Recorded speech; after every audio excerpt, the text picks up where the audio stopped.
接下来，让我们有请新华网副总编辑刘洪先生发言。谁能想到，特朗普再次上台100天，世界就变成了现在这个样子？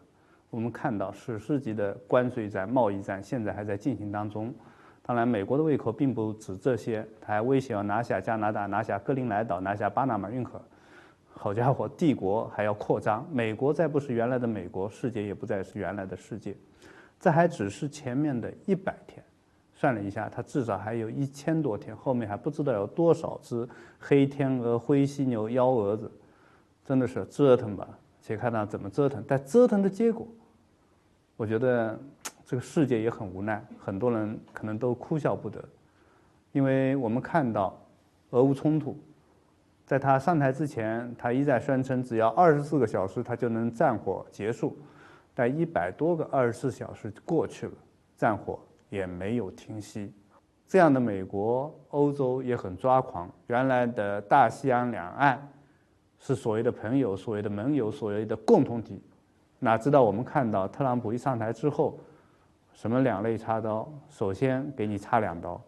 所以我们看到加拿大对美国也很愤怒，加拿大也在抵制美国货，澳大利亚对美国也不满，工党如愿大获全胜，更别提中东了。伊朗很不满，因为就是在特朗普1.0的时期撕毁了核协议，现在美国又在压伊朗投降，全球南方确实在崛起，这是一个好的现象。包括巴西啊，包括墨西哥等国都在国际舞台发挥着越来越大的影响力。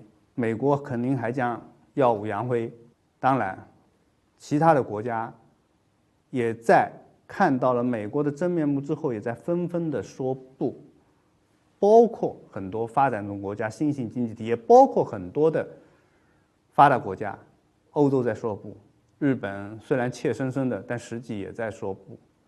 世界正在多极化，可能以比我们想象的方式更快的在实现这种多极化。毕竟当今的世界已不是美国完全能操控的世界了。下面我们把时间交给海外嘉宾。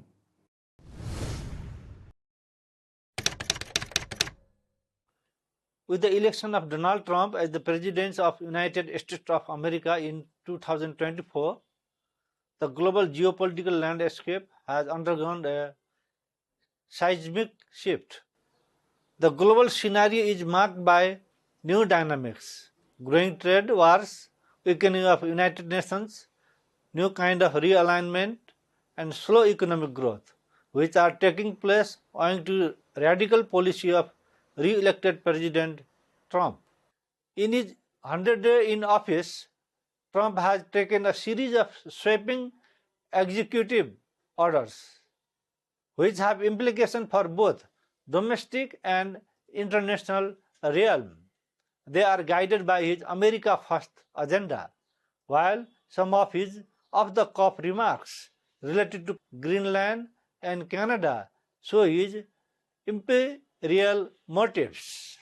If the US succeeds to implement hegemonic strategy, the global rule will be replaced by what we call the might is right policy. But such scenarios are unlikely to happen, as the international law has not completely broken down and deterrent forces have not weakened. What the second administration did was it gave countries a pause, a certain level of uneasiness about where do they go from here, where do they fit in with the Trump administration, the Trump agenda.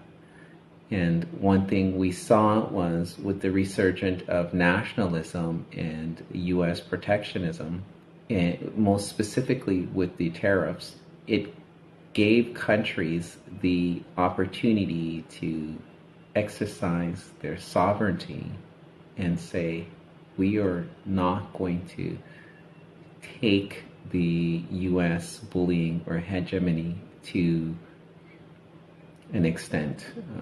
Unfortunately, there are a lot of smaller countries that depend on America for their security, for their way of life, and for financial stability.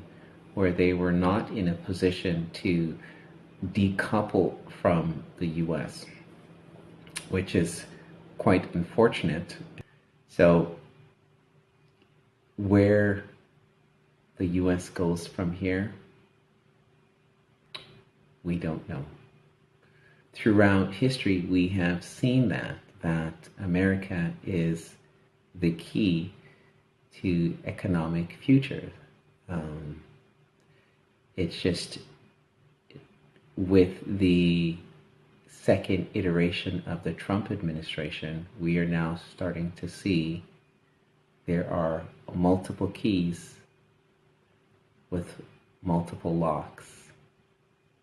And that is a beautiful thing.